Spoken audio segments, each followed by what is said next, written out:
로마서 7장 1절부터 우리 6절까지 말씀입니다. 가정에서 예배드리신 분들은 큰 소리로 봉독해 주시고요. 우리 본당에서 예배드리신 분들은 제가 대표해서 봉독해 드리도록 하겠습니다. 형제들아, 내가 법 아는 자들에게 말하노니 너희는 그 법이 사람이 살 동안만 그를 주관하는 줄 알지 못하느냐. 남편 있는 여인이 그 남편 생전에는 법으로 그에게 매인 바 되나 만일 그 남편이 죽으면 남편의 법에서 벗어나느니라. 그러므로 만일 그 남편 생전에 다른 남자에게 가면 음녀라. 그러나 만일 남편이 죽으면 그 법에서 자유롭게 되나니 다른 남자에게 갈지라도 음녀가 되지 아니하느니라. 그러므로 내 형제들아, 너희도 그리스도의 몸으로 말미암아 율법에 대하여 죽임을 당하였으니 이는 다르니 곧 죽은 자 가운데서 살아나신 이에게 가서 우리가 하나님을 위하여 열매를 맺게 하려 함이라. 우리가 육신에 있을 때에는 율법으로 말미암는 죄의 정욕이 우리 지체 중에 역사하여 우리로 사망을 위하여 열매를 맺게 하였더니 이제는 우리가 얽매였던 것에 대하여 죽었으므로 율법에서 벗어났으니 이러므로 우리가 영의 새로운 것으로 섬길 것이요 율법의 존문에 묵은 것으로 아니할지니라. 아멘. 우리가 매주 로마서 말씀을 함께 나누고 있습니다. 로마서 말씀이 쉽지는 않습니다. 그런데 어렵지도 않습니다. 아이러니하지요. 왜 쉽지도 않고 그렇다고 어렵지도 않냐 하면 로마서의 말씀을 공부하면 공부할수록 많이 부딪힙니다. 왜 부딪히냐 하면 이 로마서의 말씀은 우리 내면에 속사람들과 부딪히는 말씀들이 참 많아요. 그래서 이 말씀을 읽을 때마다 쉽지 않게 받아들이기가 좀 쉽지 않은 것을 우리는 느끼게 됩니다. 1장부터 4장까지의 내용이 뭐였냐 하면 진정한 구원이 무엇인가라는 말씀이었습니다. 그리고 5장부터 8장까지는 진정한 구원을 받은 사람들은 그럼 어떻게 사는가, 그리고 구원의 축복은 무엇인가에 대한 부분들을 기술하고 있습니다. 한마디로 말하면 거룩과 순결에 대해서, 그리고 구원받은 백성의 축복이 여기에 있음을 우리에게 알려주고 있습니다.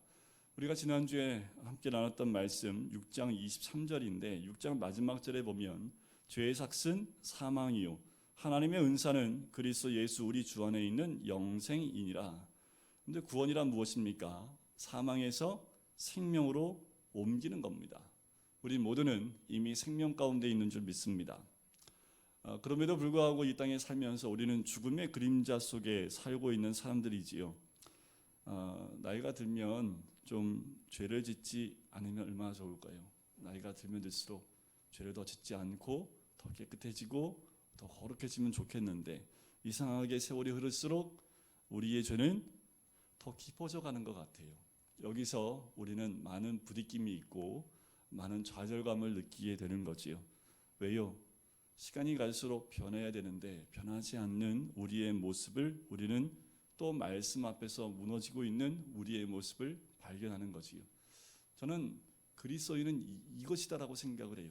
그리스도인은 완벽한 거룩을 쟁취한 사람들이 아니라 날마다 하나님 말씀 앞에 좌절하는 사람, 나의 죄를 보고 또 주님 앞에 무릎 꿇는 사람이 저는 그리스도인이다라고 생각이 듭니다. 그런데 시간이 가면 갈수록 내 죄 때문에 주님 앞에 무릎 꿇는 시간이 줄어들고 말씀 앞에서 무너진 내 자신을 주님 앞에서 또 회개하는 모습이 점점 약해지는 것이 이 시대의 그리스도인의 모습이 아닌가라는 생각이 들어요. 구원이란 무엇입니까? 예수 그리스도를 만남으로 말미암아 사망의 그늘에 앉은 백성들이 빛을 보고 생명을 얻게 되는 것이지요. 사망의 사슬에서 탈출하여 하나님의 생명 안으로 들어가는 것입니다. 어둠 속에 살던 사람들이 빛으로 들어가는 거지요.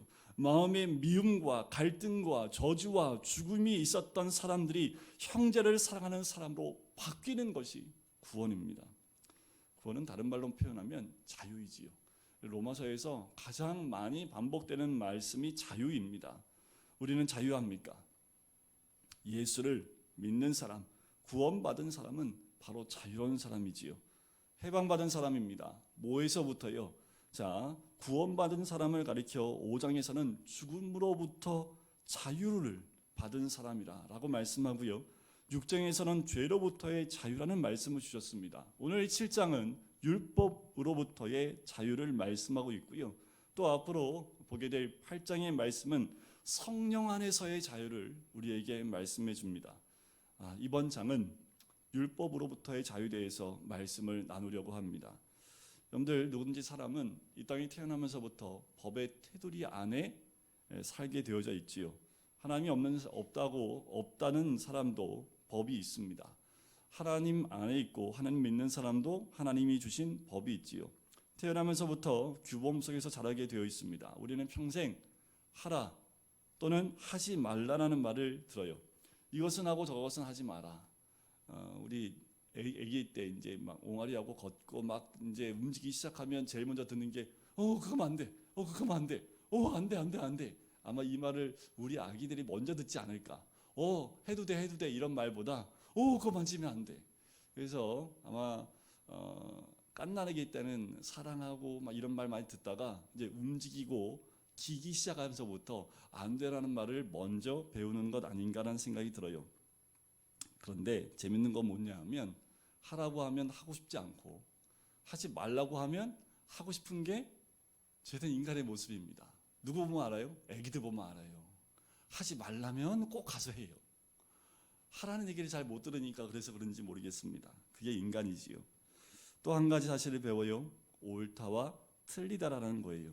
계속 배우지요. 이것을 구분해도 별 소용이 없는 것 같아요. 이것이 선악과입니다. 이것은 선이고 저것은 악이라고 하며 나누지만 그 가운데 목마름은 계속 있습니다. 왜냐하면 선과 악을 구분하는 것이 우리에게 구원을 주지 않기 때문에 그래요.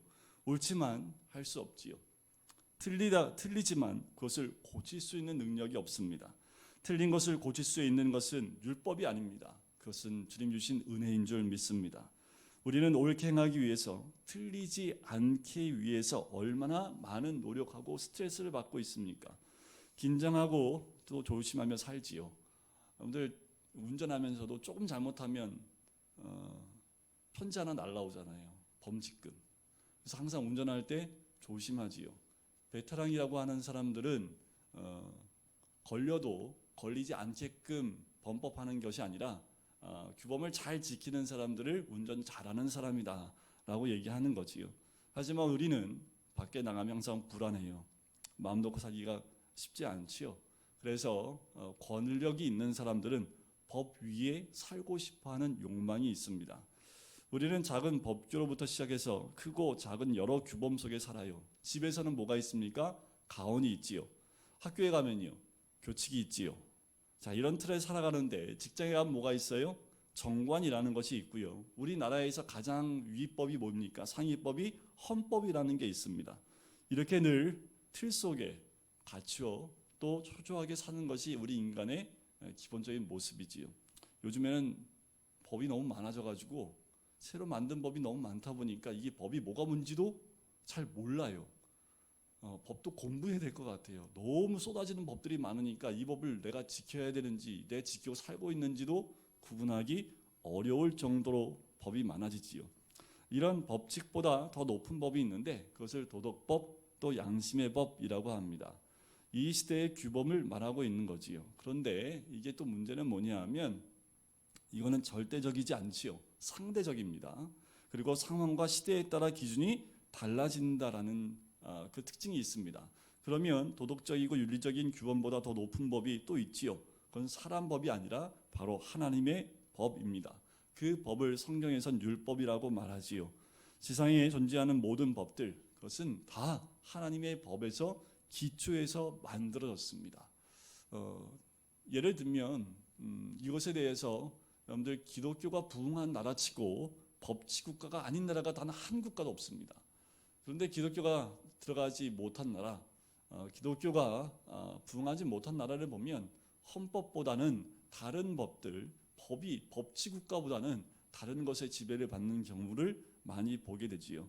이 법을 인간에게 최초로 주신 것은 모세에게 시나이산에서 주게 되지요. 돌판에서 십계명을 주셨고요. 여러 계명을 주심으로 통해서 인간은 하나님의 법이 어떤 것인가를 그때부터 알게 된 겁니다. 자, 그럼 하나님 법은 어떤 걸까요? 하나님 법은 완전합니다. 거룩하고 순결하지요. 부족함이 없어요. 그리고 영원합니다. 그것이 하나님 법입니다. 그 법을 성경책을 통해서 하나님께서 우리에게 주신 거지요. 그런데 문제가 하나 있습니다. 뭐가 문제냐면 인간은 이 완벽한 하나님의 법을 지킬 수 없다는 데 있습니다. 하나님의 법을 지켜야 되지요. 하지만 하나님 법을 누가 지킬 수 있겠습니까?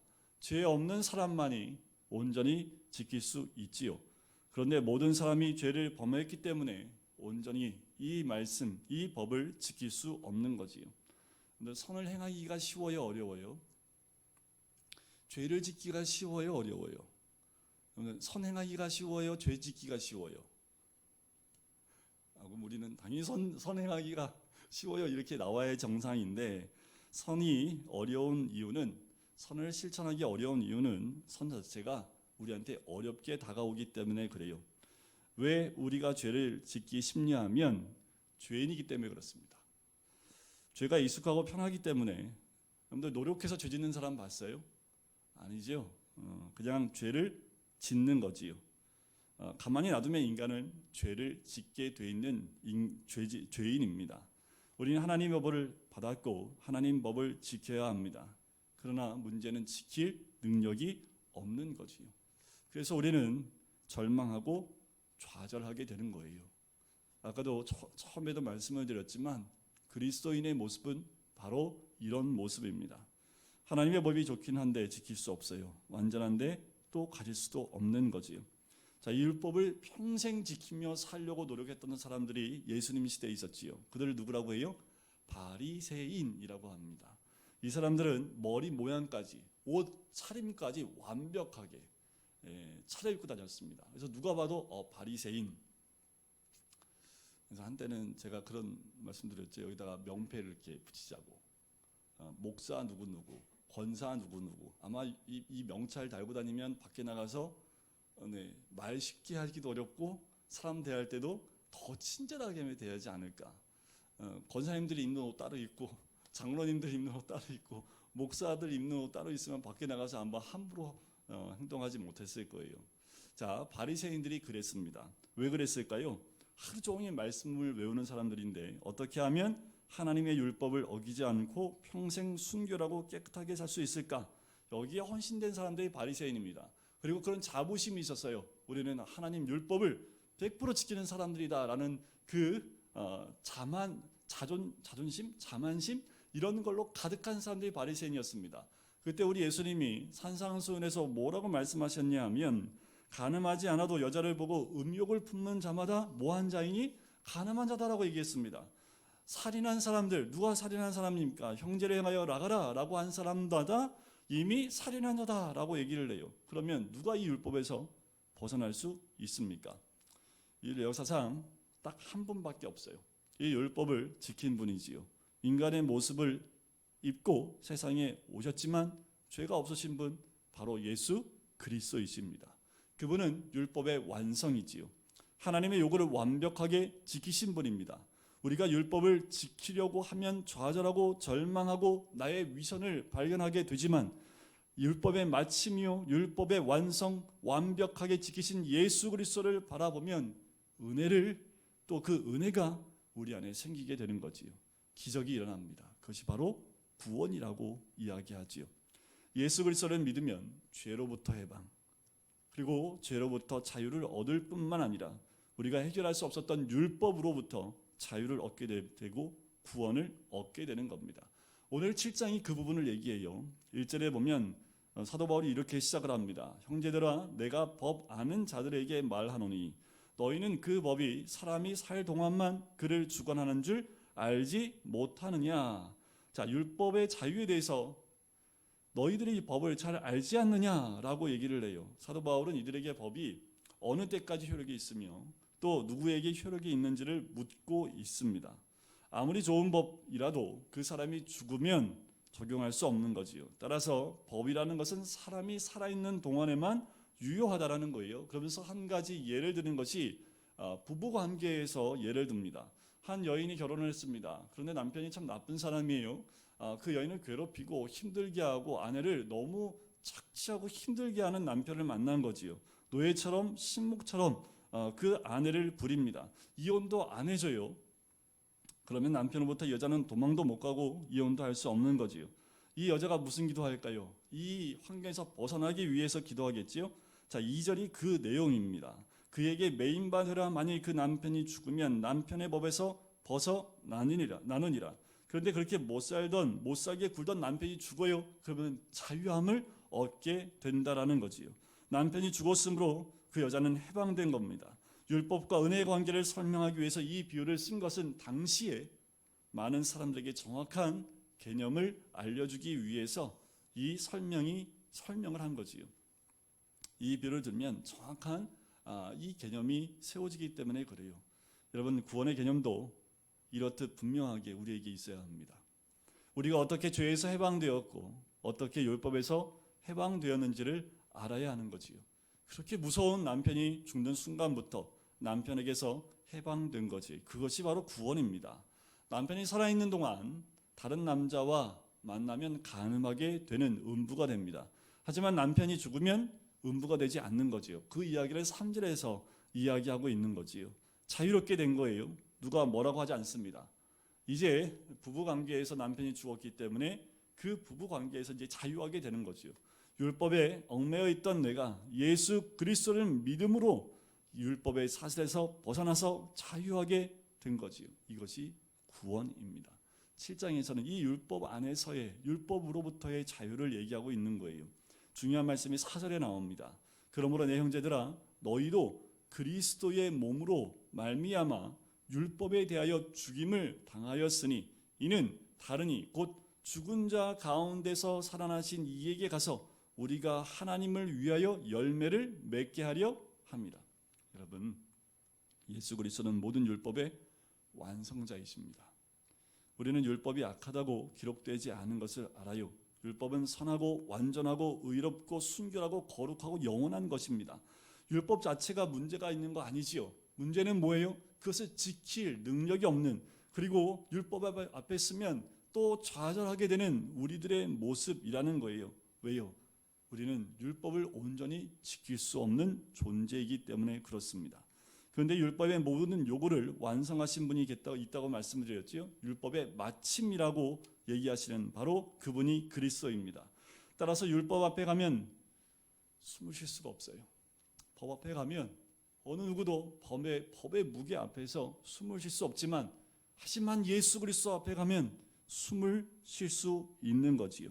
예수님이 율법의 마침이라고 말씀한 구절이 로마서 10장 4절에 나옵니다. 그리스도는 모든 믿는 자에게 의를 이루기 위하여 율법의 마침이 되시니라. 여러분, 우리가 예수 믿고 있지만 실수하지요. 넘어지고 좌절도 합니다. 예수 잘 믿으려고 했는데 또 죄를 져요. 본의 아니게 또 죄에 넘어지게 됩니다. 도적질하기도 하지요. 때로는 간음에 빠지는 분도 있을지 모르겠습니다. 율법 앞에 서면 길이 없어요. 하지만 예수님 앞에 서면 우리의 죄가 다 용서되고 치유되고 회복되는 것입니다. 여러분, 죄 가운데 머물러 있는 것은 법 아래 있는 거예요. 하지만 그 죄를 깨닫고 주님 앞에 돌아오고 주님 앞에 서면 그 죄가 용서받는 거지요. 그 율법에서부터 자유해지는 거예요. 문제는 뭡니까? 예수 앞에 서지 않는 게 문제예요. 요새 사회 문제거리로 많은 문제가 되었던 그 입양한 아이를 죽인 부모가 독실한 크리스찬이라고 뉴스에 계속 나옵니다. 그 말을 뺐으면 좋겠습니다. 교회만 열심히 다니면 독실한 그리스도인이라는 표현이 들어간다는 건 옳지 않지요. 세상은 뭐만 봐요? 교회 열심히 주일에 나가서 예배 드리면 다 독실한 그리스도인이라고 얘기합니다. 진짜 그리스도인이면 그 죄에 대해서 회개하고 돌이키고 하나님 앞에, 예수님 앞에 서야 되지요. 자기의 잘못을 인정하고 자기의 잘못된 부분들을 고쳐나가는 것이 진짜 그리스도인이겠지요. 13장 8절에서 9절에 보면 이런 말씀이 있어요. 피차 사랑의 빛 외에는 아무에게도 아무 빚도 지지 말라. 남을 사랑하는 자는 율법을 다 이루었느니라. 간음하지 말라, 살인하지 말라, 도둑질하지 말라, 탐내지 말라 한 것과 그 외에 다른 계명이 있을지라도 내 이웃을 내 자신과 같이 사랑하라 하신 그 말씀 가운데 다 들었느니라. 그런데 사랑하는 사람 걸 도둑질할 수 있습니까? 사랑하는 사람에게는 더 주고 싶은 것이 우리의 마음이지요. 사랑하는 사람 것을 뺏을 수도 없지요. 사랑하는 사람들 것을 우리가 어떻게 빼앗고 도둑질할 수 있겠습니까? 예수님은 이 율법의 완성이셨습니다. 예수님은 율법을 다 성취하셨지요. 그러면 이런 궤변가가 있습니다. 뭐라고 하냐면 아마도 이 말씀을 듣고 또 읽으면서 이런 생각을 하실 수 있어요. 그러면 예수님만 믿으면 구약의 율법대로 살지 않아도 되겠구나. 왜냐하면 주님이 율법을 완성했기 때문에 이제 예수 믿으면 이제 율법을 안 지켜도 되겠구나. 안식일은 지켜도 되고 지키지 않아도 되고 11조도 드려도 되고 드리지 않아도 되는 것 아닙니까? 다 의미가 없는 거 아닙니까? 왜냐하면 율법이 마침이 예수 그리스도이기 때문에 그렇지 않습니까? 라고 이렇게 질문할 수 있어요. 그렇지 않다라는 겁니다. 하나님은 율법을 폐하러 오신 분이 아니라고 정확하게 마태복음 5장에서 이야기합니다. 내가 율법이나 선지자를 폐하러 온 줄로 생각하지 말라. 폐하러 온 것이 아니요 완전하게 하려 합니다. 진실로 너희에게 이르노니 천지가 없어지기 전에는 율법의 1.1획도 결코 없어지지 아니하고 다 이루리라. 하나님 말씀이 잘못된 게 없지요. 그것을 지킬 능력이 없는 게 문제입니다. 하나님의 말씀을 다 지킨다면 얼마나 행복할까요? 그러나 예수 그리스도를 믿음으로 말미암아 하나님의 모든 요구를 적극적으로 기쁨으로 이루어 드릴 수 있는 사람으로 내가 변해가는 거지요.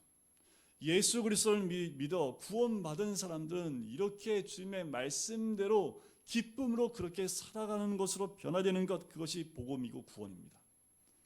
만약 내가 하나님의 율법과 정반대로 살아도 된다면 우리가 하나님의 법이 있는 천국에 가서 어떻게 살 수 있을까요? 여러분, 제가 주중에 계속해서 광야 세미나에 대한 부분을 얘기합니다. 이제 곧 시내산에 있는 그 의미가 무엇인지를 말씀드릴 텐데 이런 거예요. 여러분, 가나안 땅에도 안 갔는데 가나안 땅에 들어가서 그 율법을 주면 되지. 왜 그 허허벌판 앞으로 38년을 더 빙빙 돌아야 될 그 광야에서 율법을 왜 줬을까요? 그냥 가나안 땅에 들어가기 직전에 야, 이렇게 가나안 땅에 가면 이렇게 살아야 돼 하고 그 율법을 주면 되지. 십계명을 그때 주면 되지. 광야에서 빙빙 돌고 힘들어 죽겠는데 왜 거기서 굳이 하나님이 앞으로 38년 동안을 더 광야 생활을 해야 됨에도 불구하고 십계명과 율법을 1년 동안 주셨을까요? 왜 그러냐면 광야에서 하나님 법대로 사는 훈련이 돼야 된다라는 거예요. 하나님 말씀대로 순종하고 따르는 그 훈련이 되지 않으면 가나안 땅에 들어가서 한순간에 하나님 말씀대로 그 하나님 법대로 살아가는 사람이 될 수 있겠습니까? 못 사는 거지요. 여러분들 이 지상에서 말씀대로 사는 삶, 하나님 말씀에 순종하는 삶을 살지 않고 천국에 가면 천국에서 적응을 못 할 거예요. 어디서 더 적응하기가 편할까요? 지옥이 훨씬 편할 겁니다. 내 마음대로 사는 데가 지옥이니까. 그런데 천국은 뭐예요? 하나님 말씀대로 온전히 100% 순종하며 사는 것이 천국입니다. 그러니까 우리가 지상에서 뭐 하는 훈련하는 거예요? 천국에서 영원히 살 그 훈련을 지금 하고 있다고 생각하시면 됩니다. 우리는 율법에 익숙한 사람, 율법을 사랑하는 사람이 되어야 합니다. 하나님 말씀에 익숙하고요. 하나님 말씀에 사랑하는 사람이 되어야 돼요. 그래서 목사들이 그렇게 이 말씀을 1년에 최소한 1독을 하십시오. 1년에 2독, 3독 하면 더 좋습니다. 1년에 4독 하면 더더욱 좋아요. 성경 공부 나오세요. 성경 공부 못하니까 영상이라도 보세요. 이 말씀을 왜 자꾸 드립니까? 왜 제가 여러분들 자꾸 이렇게 영상을 카톡 보내갖고 카톡 하면서 왜 이렇게 괴롭힐까요, 제가? 그렇게라도 해서 하나님 말씀을 더 가까이 듣고 그 말씀에 훈련되어져서 마지막 날 우리가 천국 갔을 때 우리 모두가 그 말씀에 익숙한 자가 되어져 너무도 자연스럽게 그 말씀에 순종하는 삶이 이루어지도록 하기 위한 하나의 방법이지요. 여러분 하나님 사랑하면 11조만 드리겠습니까? 10의 5조. 더 나아가서 우리 자신을 다 드리겠죠. 내 시간, 내 인생 전체를 다 주님께 드리겠습니다 라고 하지 않겠습니까? 사랑하는 사람 앞에서 그 사람이 너무 좋으니까 있는 거 없는 거 다 주는 것과 마찬가지입니다. 이것이 사랑이고 구원이지요. 여러분들 이게 율법이에요. 뭐가 율법이냐면 10의 1조는 주님 거, 나머지는 내 거. 이건 율법입니다. 거기에는 진정한 구원의 기쁨이 없지요. 기쁨으로 더 자발적으로 더 의지적으로 누가 시키지 않아도 하는 것이 구원입니다. 이것이 구원받은 자의 삶이지요. 구원받은 자는 절대로 누가 시킨다고 하지 않아요. 그냥 좋아서 하는 거지요. 미워하는 사람이 있다면 그 사람 여러분 곁을 떠났으면 좋겠습니까? 아니면 예수 믿고 변했으면 좋겠습니까? 구원받은 자는 원수까지도 사랑하라는 그 말씀에 순종하는 사람이지요. 이것이 주님의 마음입니다. 주님께서는 싫은 것을 다 떼어버리고 살라고 하지 않으셨어요. 불편한 것을 다 버리고 살라고 하지 않으셨습니다.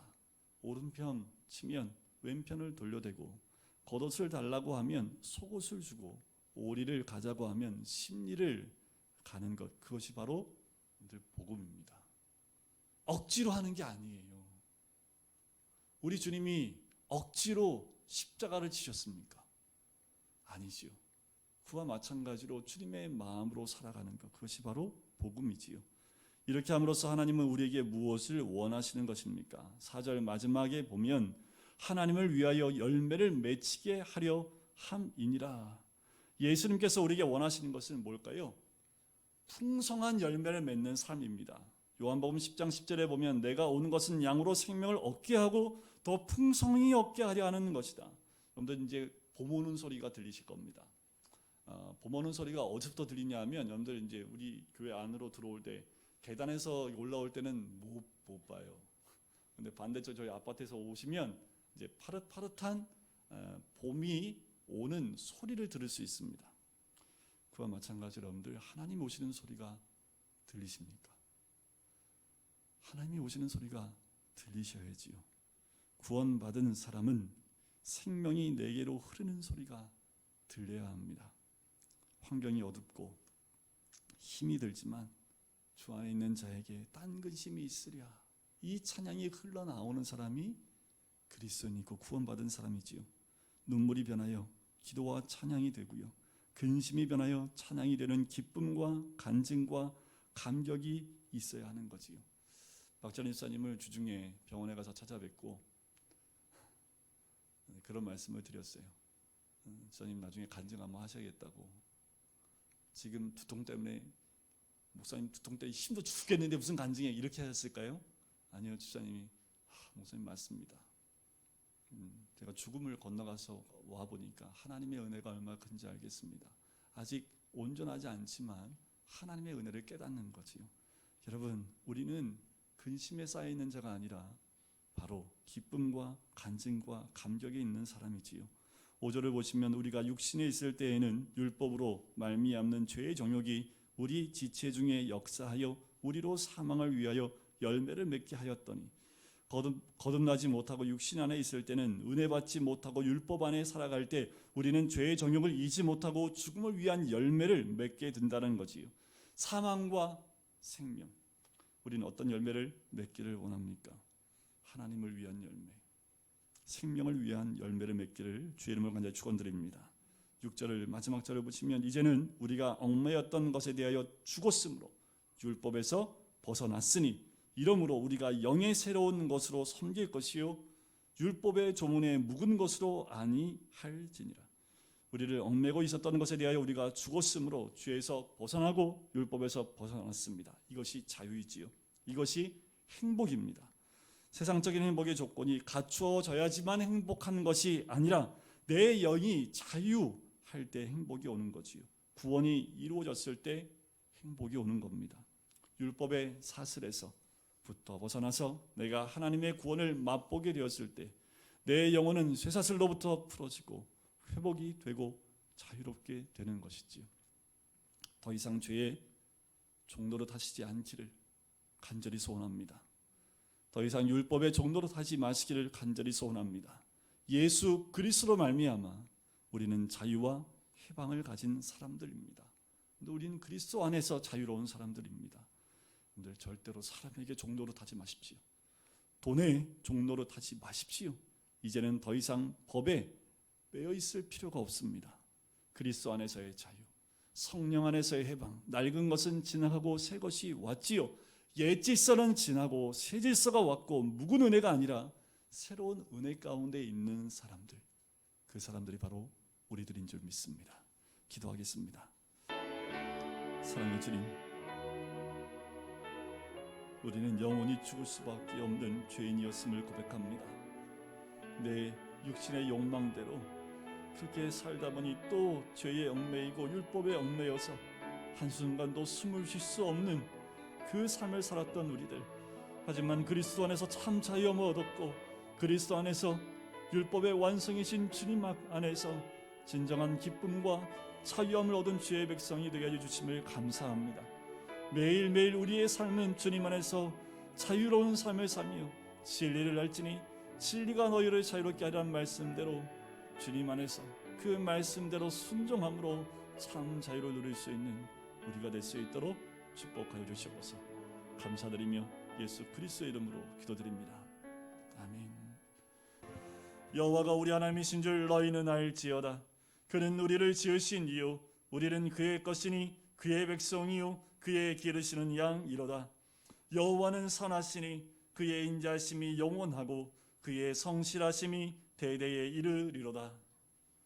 이제는 예수 그리스도의 은혜와 하나님 아버지의 사랑하심과 성령의 교통하심이 그리스도 안에서 율법로부터 자유함을 얻은 그리스도의 삶을 살기를 소원하는 우리 모든 성도님들 머리 위에, 가정 위에, 사업터 위에, 환우들 머리 위에 이제부터 영원까지 함께 하시기를 간절히 축원하옵나이다.